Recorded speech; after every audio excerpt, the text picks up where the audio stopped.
좋아요와 댓글, 구독, 알림 설정까지 놓치지 마세요. 뉴스 속 경제 이슈는 더 쉽고 깊게, 최신 고용 동향은 더 빠르게 전해드리는 고용브리핑 365 시간입니다. 윤솔 기자와 함께합니다. 어서 오세요. 안녕하세요. 네, 오늘 어떤 이슈가 있을까요? 네, 우리 직장인들 부모님께 용돈 많이 드리고 싶어도 지갑 사정을 생각하면 쉽지가 않죠. 게다가 막상 들여다보면 은퇴한 부모님의 소득이 자신보다 더 많다는 이야기도 나옵니다. 실제로 MZ세대가 부모 세대보다 상대적으로 가난해지고 있다는데요.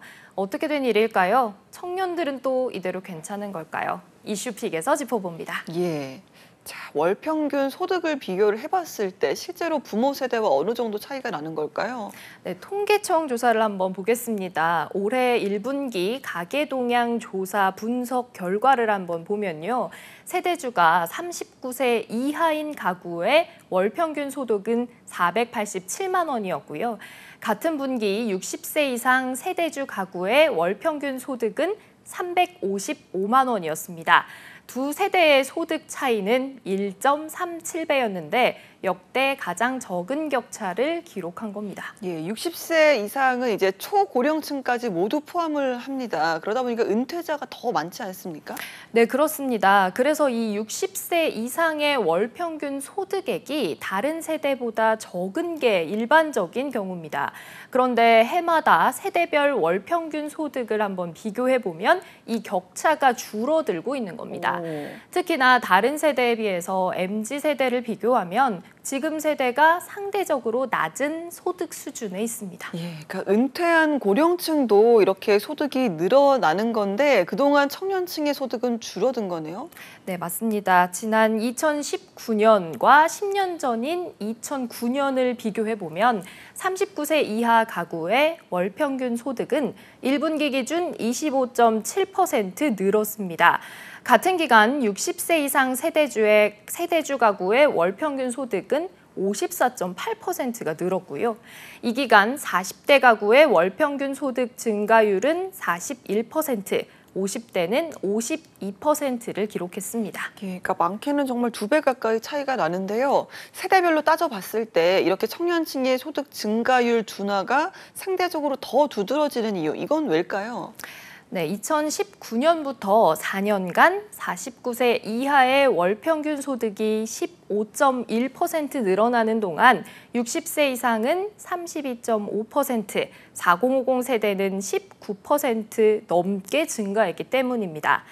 원인을 좀 짚어보자면 복합적인데 두둑한 월급을 주는 양질의 청년 일자리는 감소세라는 점이 가장 큰 원인입니다. 그나마 생기는 일자리는 급여가 박한 계약직이거나 임시직인 경우가 많고 취직을 해도 부모 세대와 달리 재산 증식이 힘들어지는 겁니다. 실제로 20대 소비는 급감해서 전 연령대에서 신용카드 이용액이 가장 저조했고요. 청년 취업자도 6개월 연속 줄었고 감소폭은 26개월 만에 가장 컸습니다. 예, 그래서일까요? 이런 청년들이 고물가 시대를 살아가기 위해서 이런 생존 방으로 떠오른 곳이 있죠. 네, 한편으로 좀 가슴 아픈 이런 방이기도 한데 MZ세대를 중심으로 절약 비결을 공유하는 이른바 거지방입니다. 돈을 쓰고 싶은 마음을 서로 꾸짖으면서 절약을 독려하는 방인데 네. 이 자린고비가 살아 돌아와도 울고 갈 이런 짠내나는 절약 노력에 칭찬이 쏟아지기도 합니다. 또 한 푼이라도 아끼려는 짠테크 노하우 공유는 덤이고요. 경기 침체에 직격탄을 맞은 20대가 불황을 버티는 하나의 방법이 된 셈입니다. 하지만 이렇게 허리띠를 졸라매도 청년들 늘어나는 건 빚이 더 많은 현실입니다. 그러니까요. 이미 대학을 입학을 하면서부터 뭐 학자금 대출을 비롯해서 이렇게 빚을 안고 사회생활을 시작하는 셈이잖아요. 그렇습니다. 한국은행에 따르면 2000년 대비 2018년 MZ세대의 금융 자산은 거의 증가하지 않았습니다.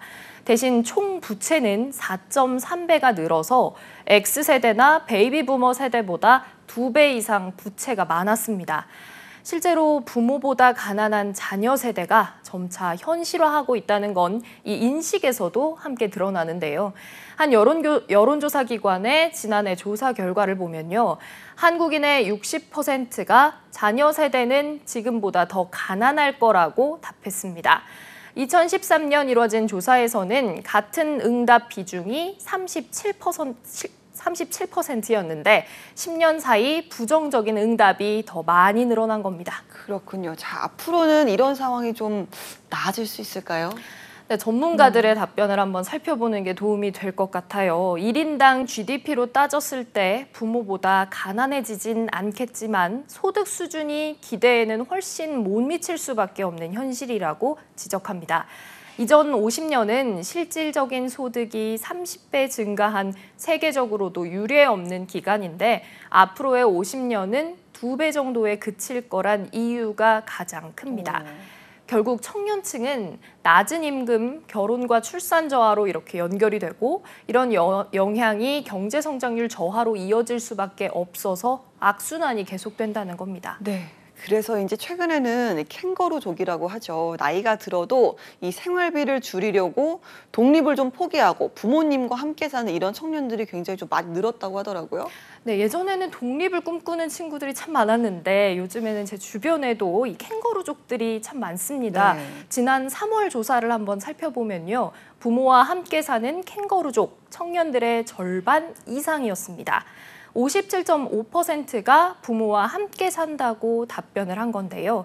이 캥거루족 가운데 67.7%는 아직 독립할 계획도 없다, 이렇게 답했습니다. 그 이유는 경제적인 문제가 가장 우선적으로 꼽혔습니다. 실제로 취업한 청년 67.4%는 월 252만 원을 벌고 월 평균 생활비로 161만 원을 쓴다는데요. 생활비를 빼고 나면 100만 원이 채 남지 않는 겁니다. 네, 현실적으로 경제 자립에 대한 희망이 꺾여 있을 수밖에 없다는 건데요. 그래서 최근에는 이렇게 투잡을 하는 청년들도 늘고 있죠. 네, 투잡, 쓰리잡, 이제는 N잡까지 N잡러 전성시대란 말이 실감이 날 정도입니다. 여러 일을 하고 있다 이렇게 응답한 3.9% 중에 89.9%는 투잡을, 또 10.1%는 3개 이상의 일을 한다 이렇게 응답했습니다. 네, 문제는 반대로 이 취업의 좁은 문에 부딪혀서 집에만 머무는 청년들, 이런 분들도 적지 않다라는 것 아니겠습니까? 네, 맞습니다. 집 바깥으로 좀처럼 나가지 않는 은둔형 청년이 전체의 2.4%로 나타났습니다. 이 중 35% 정도는 취업이 잘 안 돼서 은둔을 택했다 답했고요.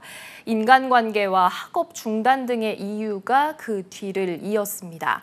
은둔형 청년을 구분하는 범주에 따라서 정확한 규모는 좀 달라질 수 있지만 주민등록 인구로 따져봤을 때 약 24만 명이나 되는 셈입니다.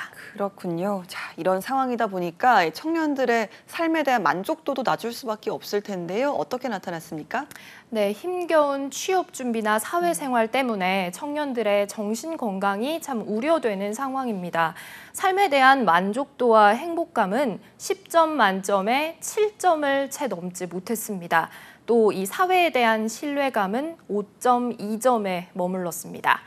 그런데 문제는 과도한 업무나 진로 불안 등으로 번아웃 증후군을 앓거나 우울증을 호소하는 경우도 적지 않다는 겁니다. 자, 결국 청년층의 이런 빈곤 해결을 위해서는 양질의 일자리 마련이 중요해 보이는데요. 청년층이 사회에서 주체적인 역할을 해나갈 수 있도록 제도적인 뒷받침이 필요해 보입니다. 윤솔 기자와 함께했습니다. 고맙습니다. 네, 지금까지 고용브리핑 365였습니다.